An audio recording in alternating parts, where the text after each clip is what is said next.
एक जंगल में भूरा नाम का एक घमंडी इंसान रहता था। उसे अपनी शक्ति पर इतना घमंड था कि वो अपने आप को जंगल का राजा समझने लगा था। वो रोजाना जंगल के किसी न किसी जानवर से दौड़ने की प्रतियोगिता रखता और साथ ही ये शर्त रखता कि हारने वाला जीतने वाले का जीवन भर नौकर बनकर रहेगा। बैल को नौकर बनाने के लालच में हर रोज कोई न कोई बैल से शर्त लगा ही लेता था, लेकिन बैल अपनी शक्ति से हमेशा जीत जाया करता था, जिसके बाद वो दूसरे जानवरों को अपना नौकर बना लेता था। दिन पर दिन बैल का घमंड बढ़ता ही जा रहा था। उसी वन में एक नर हिरण अपने बच्चे के साथ रहता था। नर हिरण की पत्नी बच्चे को जन्म देते वक्त ही गुजर गई थी, इसीलिए छोटे हिरण को नर हिरण ने अकेले ही पाला पोसा था। एक दिन छोटे हिरण ने अपने पिता से पूछा, पिताजी, पहले जो मेरे खरगोश मित्र मेरे साथ खेला करते थे, वो आजकल जंगल में कहीं भी दिखाई नहीं पड़ते। क्या आप इस बारे में कुछ जानते हैं पिताजी? बेटा, उन्हें जंगल के घमंडी बैल ने शर्त में हराकर अपना नौकर बना लिया है। वे बिना बैल की मर्जी के फिर से जंगल नहीं आ पाएंगे। पर पिताजी, क्या हम उनकी कोई मदद नहीं कर सकते? दोस्तों की मदद करना तो हमारा कर्तव्य है। तुम बिल्कुल ठीक कह रहे हो बेटा। उस घमंडी बैल का अहंकार दिन ब दिन बढ़ता ही जा रहा है। मुझे उसकी कैद में फंसे जानवरों को आजाद करना ही होगा। और दूसरे दिन नर हिरण बैल से प्रतियोगिता करने उसके पास पहुंचा। घमंडी बैल, तुम्हें अपनी शक्ति का बड़ा घमंड है ना? आज मैं तुम्हें तुम्हारी ही शर्त में हरा कर दिखाऊंगा। पर उससे पहले तुम्हें ये बात तो याद है ना कि यदि तुम मुझसे हार गए तो आजीवन मेरा नौकर बनकर रहना होगा। हाँ, मुझे याद है। पर अगर मैं तुमसे जीत गया तो तुम्हें सारे जानवरों को अपनी दास्ता से मुक्त करना पड़ेगा। मुझे तुम्हारी शर्त मंजूर है, पर पहले मुझसे जीत कर तो दिखाओ। दोनों ने तय किया कि दौड़ जीतने के लिए उन्हें जंगल के बरगद तक सबसे पहले पहुंचना होगा। दोनों दौड़ के लिए तैयार थे। तभी हाथी ने अपनी सूंड से आवाज निकालकर प्रतियोगिता शुरू की। हिरण और बैल दोनों ही पूरी तेजी के साथ दौड़ रहे थे। जंगल के सभी जानवर हिरण के जीतने की प्रार्थना कर रहे थे। तभी हिरण तेज दौड़ता हुआ बैल से आगे निकलने लगा।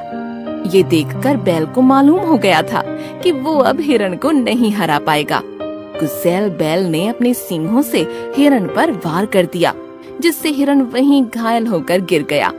बैल ने अपने सींग इतनी ताकत से हिरण को मारे थे कि हिरण पूरी तरह से लहूलुहान हो गया था। जंगल के दूसरे जानवर हिरण की मदद के लिए पहुंचते उससे पहले ही हिरण मर चुका था। हिरण ने अपने प्राण जंगल के जानवरों को बचाने के लिए बलिदान कर दिए थे। छोटा हिरण अपने पिता की लाश से लिपट कर रो रहा था। उसे इतना दुखी देखकर सभी जानवरों की आंखों में आंसू आ गए। सभी को पता था कि बैल ने हिरण को मारा है, पर बैल का इतना खौफ था कि कोई भी जानवर बैल के खिलाफ कुछ भी करने की हिम्मत नहीं जुटा पा रहा था। और ऐसे ही कुछ दिनों तक जंगल में एकांत फैल गया। छोटा हिरण अब अकेला पड़ गया था। वो दिन भर अपने पिता की याद में रोया करता और अपने आप को ही पिता के मृत्यु का गुनहगार मानते हुए कोसता रहता।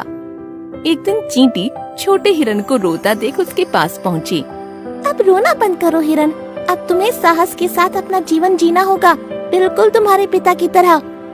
मुझे जीवन की अब कोई ख्वाहिश नहीं है। पिताजी की मृत्यु के बाद मैं पूरी तरह टूट चुका हूँ। मैं अब सिर्फ उस बैल से बदला लेना चाहता हूँ, चाहे मेरे प्राण ही क्यों न चले जाएं। नहीं, तुम्हारे पिताजी पहले ही हमारे लिए अपना बलिदान दे चुके हैं। अब तुम्हें हम कुछ नहीं होने देंगे। तुम्हारे बदले में उस बैल से बदला मैं लूंगी।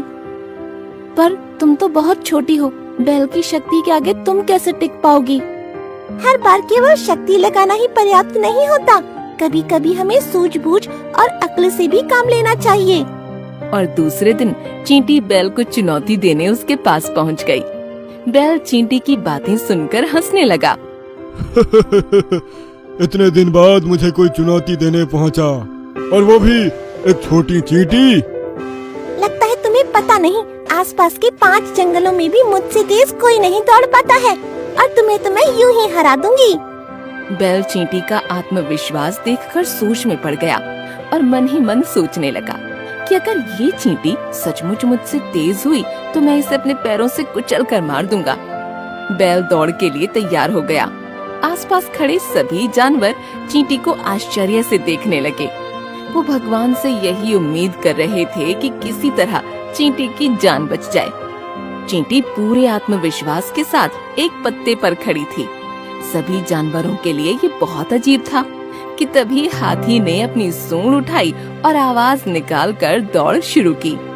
हाथी की फूंक के कारण पत्ती पर बैठी चींटी पत्ती के साथ बड़ी तेजी से हवा में उड़ गई और दौड़ के आखिरी छोर तक जा पहुंची। बैल को इस पर जीत चुकी है। वो लगातार भाग रहा था और उसे ऐसा लग रहा था कि वो चींटी को पीछे छोड़ चुका है। जब वो आखिरी छोर तक आया तब उसे मालूम हुआ कि चींटी तो दौड़ जीत चुकी है। वो अपनी हार बर्दाश्त न कर सका और चींटी की तरफ उसे कुचलने दौड़ पड़ा। लेकिन चींटी बैल के कदमों की हवा के कारण वहाँ से उड़ निकली और बैल के सींग पेड़ में फंस गए। बैल उन्हें निकालने की कोशिश में वहीं तड़पते हुए मर गया और इसी के साथ छोटे हिरण का बदला भी पूरा हुआ।